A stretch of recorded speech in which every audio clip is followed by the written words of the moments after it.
വരാൻ പോകുന്ന സീസണിന് മുമ്പ് അത്യാവശ്യം ചില അഴിച്ചുപണികൾ ചെന്നൈ സൂപ്പർ കിങ്സ് ഉൾപ്പെടെ ഒട്ടുമിക്ക IPL ക്ലബ്ബുകളിലും നടക്കുന്നുണ്ട്. എല്ലാ തവണയും ഓരോ സീസണിലും അഴിച്ചുപണിഞ്ഞുകൊണ്ടിരിക്കുന്ന പഞ്ചാബ് ഇത്തവണ അവരുടെ സ്ക്വാഡിൻ്റെ സ്റ്റെബിലിറ്റിയിൽ വിശ്വസിക്കുന്നുണ്ട്. അയ്യരുടെയും റിക്കി പോണ്ടിങ്ങിൻ്റെയും സിസ്റ്റം അങ്ങനെ തന്നെ പോട്ടെ എന്നാണ് പഞ്ചാബ് ഉറച്ചു വിശ്വസിക്കുന്നത്. അതുകൊണ്ട് അവർ മാത്രം കാര്യമായിട്ടുള്ള അഴിച്ചുപണിക്കൊന്നും നിൽക്കുന്നില്ല.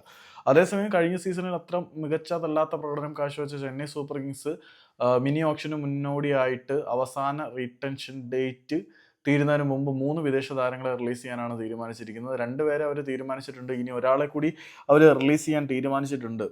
ഫൈനൽ കോൾ ഉടനെ തന്നെ ഉണ്ടായിരിക്കും എന്നാണ് അറിയുന്നത്. അപ്പം ചെന്നൈ സൂപ്പർ കിങ്സ് അവരുടെ 3 വിദേശ താരങ്ങളെ റിലീസ് ചെയ്യാൻ തീരുമാനിച്ചിട്ടുണ്ട്. താരങ്ങൾ ആരാണ് എന്നതിനെക്കുറിച്ച് വളരെ കൃത്യമായിട്ടുള്ള ധാരണയില്ലെങ്കിലും റൂമർ ഇൻഡെക്സുകളിൽ പ്രചരിക്കുന്ന റിപ്പോർട്ടുകൾ അനുസരിച്ച് ഒന്ന് അവരുടെ വിദേശ താരമായിട്ടുള്ള ഡെവാൻ കോൺവേ, അതുകൂടാതെ ജെയ്മി ഓവർട്ടൺ, പിന്നെ രച്ചിൻ രവീന്ദ്ര ആയിരിക്കും എന്നാണ് പുറത്തേക്ക് വരുന്ന റിപ്പോർട്ടുകളൊക്കെ സൂചിപ്പിക്കുന്നത്. അല്ലെങ്കിൽ സാം പുറത്തോട്ട് പോകും എന്ന തരത്തിലുള്ള റിപ്പോർട്ട് വന്നിട്ടുണ്ട്. അത് അത്രമാത്രം ക്രെഡിബിൾ ആണ് എന്നുള്ള ചോദ്യചിഹ്നമാണ്. അതേസമയം പതിരാനെ പുറത്തേക്ക് വിടണം എന്ന തരത്തിലും ചില ആളുകളുടെ ആവശ്യമുണ്ട്. കാരണം പതിരാനെ നമ്മൾ അത്യാവശ്യം നല്ല എമൗണ്ടിനാണ് ബാഗ് ചെയ്ത് വെച്ചിരിക്കുന്നത്.